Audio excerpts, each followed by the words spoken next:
Bom dia, mais um bom dia mesmo a todos. Espero que todos estejam bem, mais nessa manhã, nesse momento de cartas da mesa, onde aqui fazemos a leitura, meditação, reflexão de tudo aquilo que tem trazido nos evangelhos para nós. Amém? Chegamos aqui ao capítulo 16 do Evangelho segundo João, lembrando que optamos por fazer essa cronologia iniciando do Evangelho segundo o apóstolo João, iniciando ali do Evangelho mais intimista, do Evangelho mais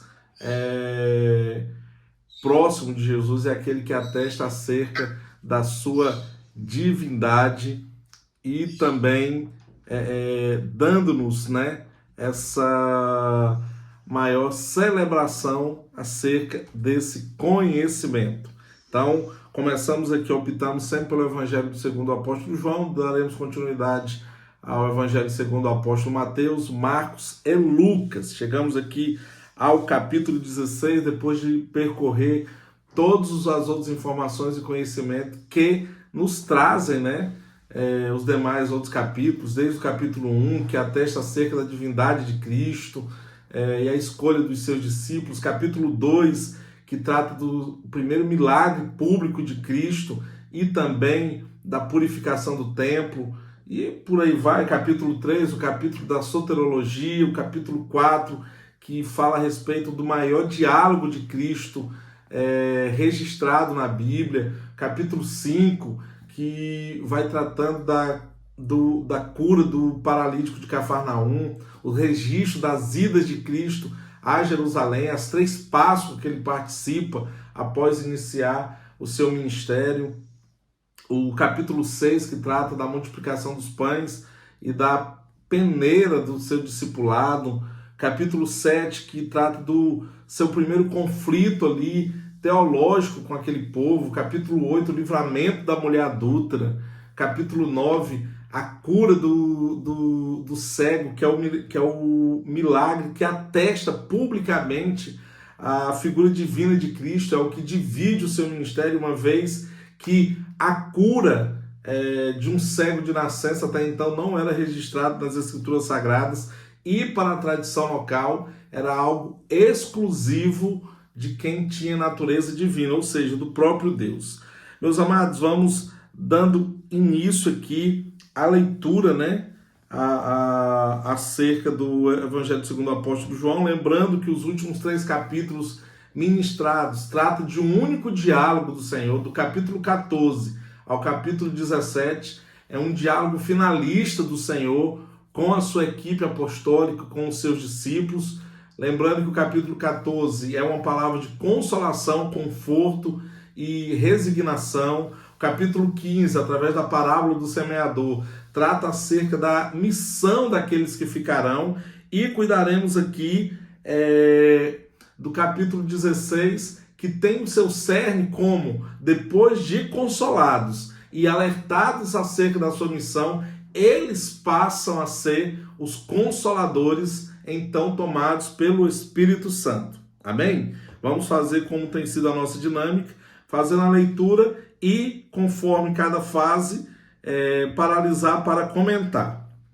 E ao final, todos podem participar, colaborar ou registrar aquilo que venha somar para esse entendimento. Lembrando que essa aula em breve estará também no canal da Carta Viva no YouTube, como as outras aulas estão ficando. Amém? Então vamos lá. Capítulo 16 do Evangelho segundo o apóstolo João. Tenho-vos dito estas coisas para que não vos escandalizeis. Eles vos expulsarão das sinagogas, mas vem a hora em que todos os que vos matar julgará isso como tributo e culto a Deus. Isto farão porque não conhecem o Pai nem a mim. Ora, estas coisas vos tenho dito, para que quando a obra chegar, vos recordeis de que eu vos tenho dito. Não vos disse desde o princípio, porque eu estava convosco. Mas agora vou para junto daquele que me enviou, e nenhum de vós me pergunta: para onde vás? Pelo contrário, porque vos tenho dito estas coisas, a tristeza encheu o vosso coração.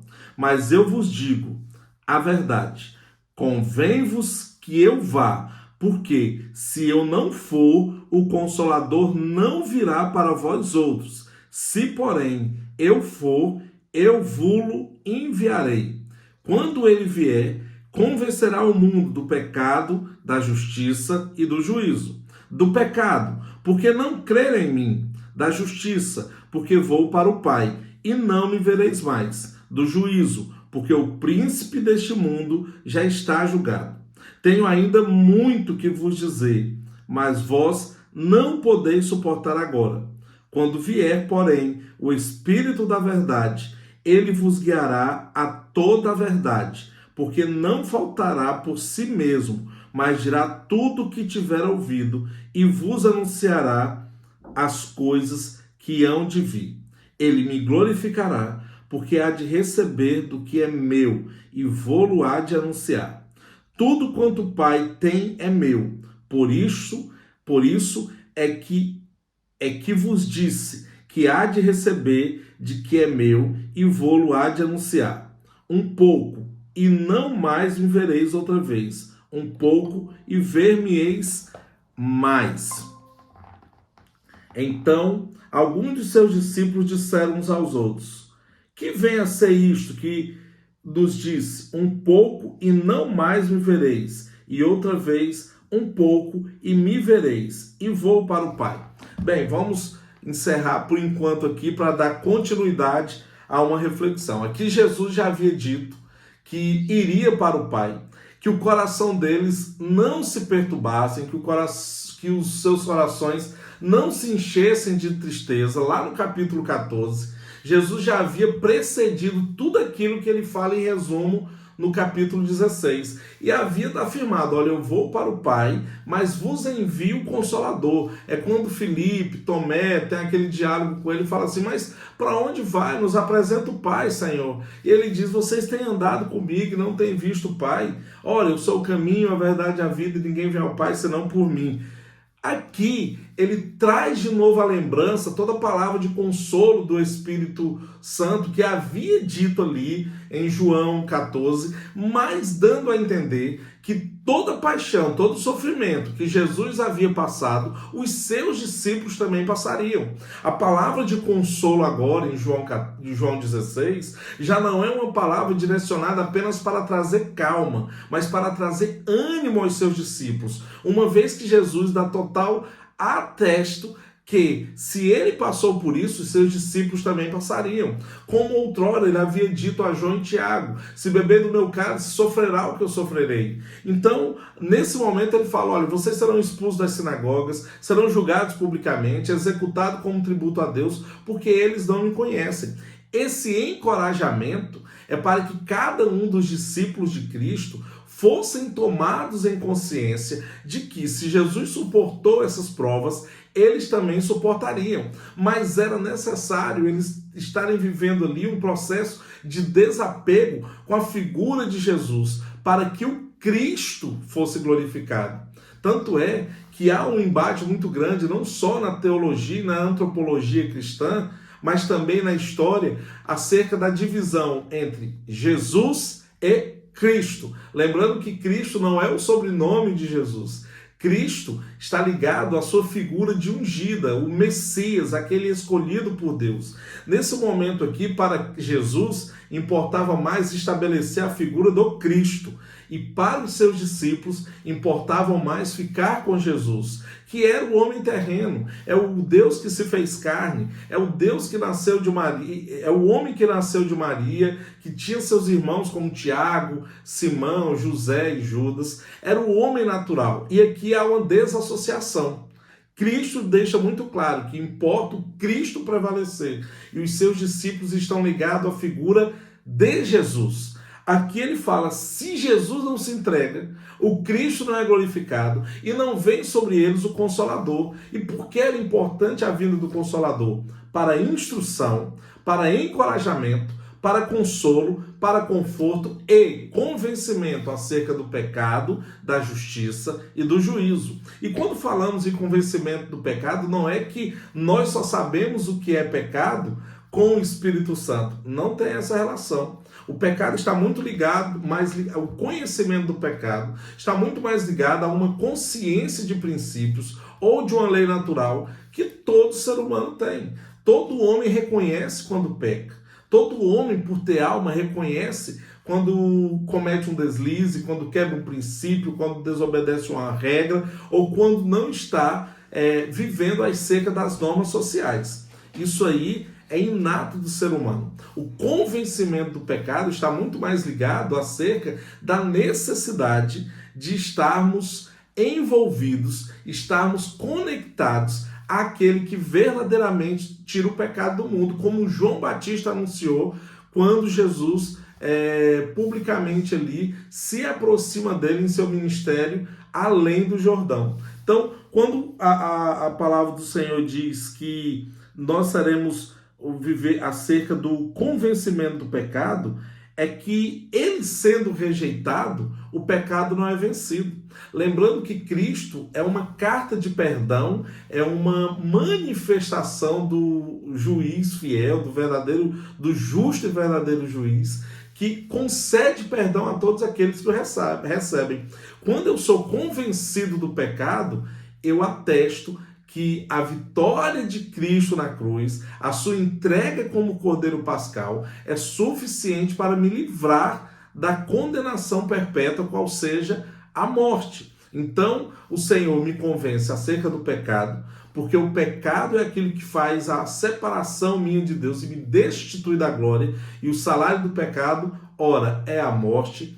Ele me convence da justiça, porque todo aquele que peca passará por um tribunal, e esse tribunal é justo, esse tribunal ele não está relacionado diretamente com a graça, ainda que há esse trono e tribunal de graça celestial, como bem registrado em Apocalipse. Nesse caso aqui, é um tribunal de justiça, onde toda graça, onde todo amor, onde toda misericórdia do Senhor estará sujeita à sua justiça. O Espírito Santo me convencendo dessa justiça, ele já vai me dar entendimento que se ora eu pequei, eu serei sujeito ao julgamento dos meus atos. E por fim, onde há a justiça, dela precisa sair uma sentença, qual seja o juízo. Então o Espírito Santo também me dá total e pleno convencimento acerca do juízo. Se eu pequei e passo por um tribunal, eu responderei por este ato. E aí é onde o Espírito Santo, tomando-nos em consciência de graça, nos coloca numa seguinte perspectiva: o pecado é meu, a consequência seria minha, mas alguém pagou por esse pecado. Alguém se apresenta em meu lugar diante desse trono de justiça. E somente o Espírito Santo traz essa clareza ao homem. Por isso que o nosso Deus é um Deus de um amor totalmente insondável. É um Deus de um amor totalmente inalcançável, inatingível. Um amor que nós não temos condições de decifrá-lo.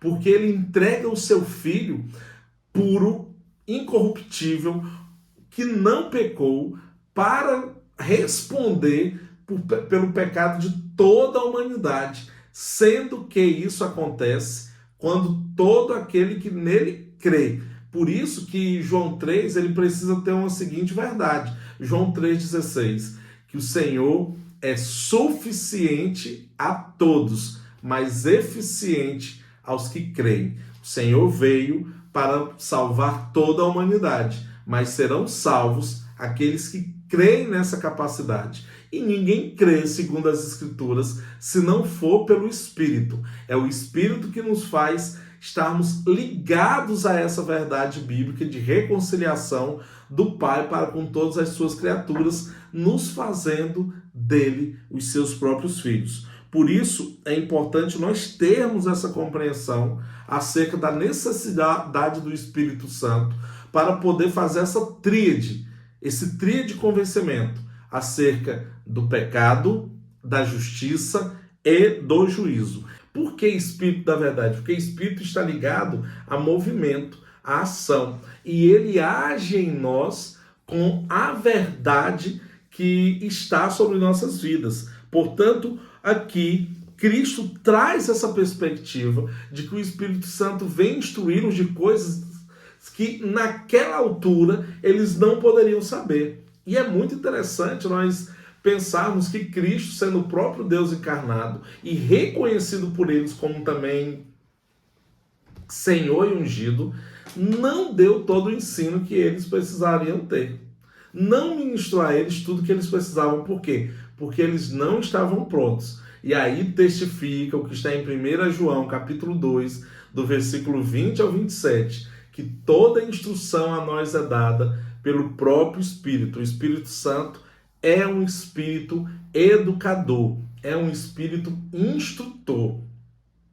É um Espírito que nos ensina a todo tempo, a ponto do Senhor trazer sobre nós o encorajamento, que veremos mais adiante ainda nesse capítulo, que haverá momento que somente abriremos a boca e Ele falará por nós. Por quê? Porque Ele confirma o seu poder de capacitação. Ele é um Espírito carismático. Quais são os carismas? Os dons necessários para a propagação do Evangelho e para a fundamentação, edificação e desenvolvimento da igreja. Amém? Então, superada esse entendimento, superada essa fase, vamos dar continuidade aqui onde paramos, né? No versículo 20, que diz: em verdade vos digo, que choreis e vos lamentareis, e o mundo se alegrará. Vós ficareis tristes, mas a tristeza se converterá em alegria. A mulher, quando está para dar à luz, tem tristeza, porque a sua hora é chegada. Mas depois de nascido o menino, já não se lembra da aflição, pelo prazer que tem de ter nascido ao mundo um homem, um rebento. Assim, também agora, vós tendes tristezas, mas outra vez os verei. O vosso coração se alegrará, e a vossa alegria ninguém poderá tirar. Naquele dia, nada me pergunteis. Em verdade vos digo, se pedirdes alguma coisa ao Pai, Ele vos concederá em meu nome. Até agora, nada tendes pedido em meu nome. Pedi e recebereis, para que a vossa alegria seja completa. Aqui o Senhor Jesus está dando, além de uma palavra de consolo e conforto, uma palavra de esclarecimento acerca da instrução que ele entrega àqueles discípulos, levando-os a serem inseridos no plano de salvação e eternidade que o Pai tinha para o Filho. Jesus os coloca ao seu lado, dizendo: olha, ainda que haja essa tristeza momentânea, virá uma alegria que compensará por todo esse sofrimento, por toda essa dor, por toda essa angústia, e eu dou garantia de que tudo que pedis em meu nome ao Pai, vós recebereis. E aí, meus amados, é que entra algo que nós temos de precioso. Nós temos a procuração do nome de Jesus. O que eu peço em nome do Antônio, em nome do Paulo, em nome do Mauro, em nome da Bibiana, em nome do João, da Maria, do Fernando, da Cláudia, não tem valor diante do Pai. Mas quando eu peço em nome de Jesus, eu peço acerca do unigênito, que se fez primogênito dos primogênitos, e o primeiro morto a ressuscitar pela sua destra, para a finalidade de salvação, para que tudo aquilo que eu peço ao Pai me seja recebido. Lembrando que ninguém pedia algo ao Pai diretamente, com a natureza do Pai, sabendo que Deus até então era o Criador, o El Shaddai, o Todo-Poderoso, mas blasfêmia era chamá-lo de Pai. E quando o Senhor nos ensina a oração universal, ele nos ensina não chamando o Senhor de grande excelso, augusto divino Deus, mas de Pai. Então o Senhor ouviu o nosso clamor, a nossa súplica, as nossas orações, ele ouve como um filho que pede, um filho que clama. E assim a igreja se comporta como uma mãe que, por gerar, tem dores. E Paulo fala isso até aos Gálatas. Vos gerei com dores de parto, com dores de sofrimento, mas tenho alegria quando se é gerado um homem ou uma mulher de Deus. Aqui, sobre nós, essa mensagem, que o Evangelho causa dor, que o Evangelho causa angústia, que o Evangelho traz aflições, mas ao final, ao gerarmos essa criança, esse menino, esse Cristo na vida das pessoas, sobre nós há um consolo, além das recompensas celestiais. O simples fato de termos a consciência, e esse simples fato que de simples não tem nada, ele é magnânimo, maravilhoso e totalmente surpreendente, de convivermos com Cristo e com o Pai na eternidade, para nós já seria motivo de extrema alegria, consolo e conforto. Mas o Senhor reafirma a eles essa situação. E importa lembrarmos que as escolas hebraicas da época havia uma grande divergência acerca da eternidade. Aqueles que eram da casa de Zadok, a maioria então do conselho hebraico chamado Sinédrio, não acreditavam sequer na possibilidade de uma vida além da morte. Estas coisas vos tenho dito por meio de figuras ou meio de parábolas, né? Vem a hora em que não vos falarei por meio de comparações, mas vos falarei claramente a respeito do Pai. Naquele dia pedireis em meu nome, e não vos digo que rogarei ao Pai por vós, porque o próprio Pai vos ama, visto que me tendes amado, e tendes crido que eu vim da parte de Deus. Vim do Pai e entrei no mundo, todavia deixo o mundo e vou para o Pai. Disseram os seus discípulos: agora que falas claramente e não empregas nenhuma figura.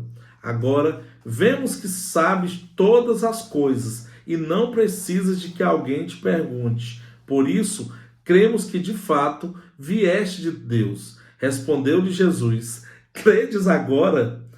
Eis que vem a hora, e já é chegada, em que serei dispersos, cada um para a sua casa, e me deixarei só. Contudo, não estou só, porque o Pai está comigo. Estas coisas vos tenho dito, para que tenhais paz em mim. No mundo passareis por aflições, mas tende bom ânimo. Eu venci o mundo.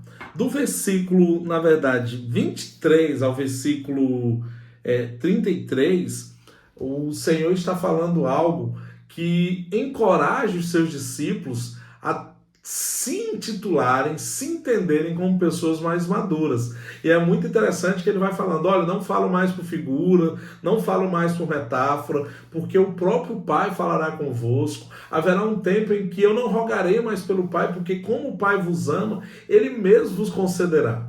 E um discípulo, eu conjecturo isso, meus amados, eu imagino que aquele discípulo trata dessa situação e ele, observando que Jesus está agindo com clareza, ele tenta trazer a Cristo uma mensagem de positividade, falando assim: agora o Senhor não fala mais conosco por meio de figuras, de parábolas, o Senhor fala diretamente. E falando diretamente assim, fica fácil crer que tu vem realmente da parte de Deus.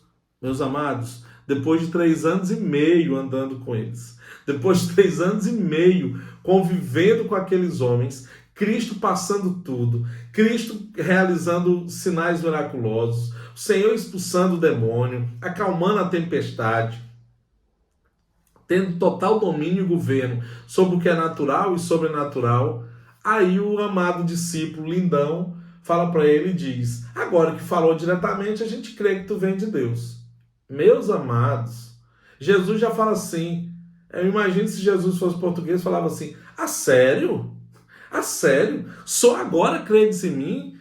Jesus está novamente perplexo, ainda que ele sabia de tudo isso, mas deixa aos seus discípulos: olha, vocês precisam ainda crescer muito, é por isso que o Consolador tem que visitá-los urgentemente. Vocês já deviam estar crendo em mim há muito tempo atrás, por tudo que eu fiz, por tudo que eu tenho feito e por tudo que eu tenho falado. Mas Jesus volta a dar a mensagem: vai chegar o tempo, e é chegado agora, em que vocês irão cada um para as suas casas, irão fugir. irão de modo acovardado se esconder, mas virá o Espírito Santo sobre vós, e no tempo da aflição vocês terão bom ânimo e paz, porque ele venceu o mundo. E nessa mensagem, o Senhor traz para eles toda a promessa que deve haver quando se trata de consolo e conforto. Primeira promessa, acerca da bênção. Jesus está falando que sobre eles virá uma bênção especial, qual seja, aquela em que eles pedirem do Pai e do Pai receberão. Sobre eles virá a alegria, que será o bom ânimo para enfrentar toda e qualquer dificuldade, luta e resistência. E também virá sobre eles discernimento espiritual, quando entenderão acerca da missão do Cristo e qual o propósito deles dentro do plano magnífico e central do Senhor. Amém? Então, damos aqui por encerrado a reflexão, a leitura e o entendimento do capítulo 16 do Evangelho segundo o apóstolo João, trazendo aqui uma instrução mais direta, mais madura e um convencimento de que a missão não termina com Cristo. Pelo contrário, ela começa quando Cristo volta à casa do Pai, porque ele testifica: eu vim do Pai e para o Pai volto, mas deixo vocês. Com quem?